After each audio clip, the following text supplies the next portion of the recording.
家好，我係3B 班嘅李卓欣。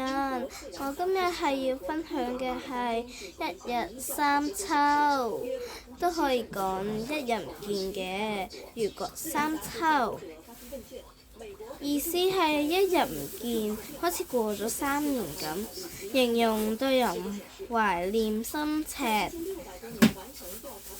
其實仲可以講係呢，雖然一日唔見，但係好似過咗好耐嘅時間。比如思念心切都可以講嘅。一日三秋指一日唔見，就可以過咗3年。比如時間卻短，卻過得好長，形容懷念。先牛劇，佢嘅心意呢，就係知時政事不明，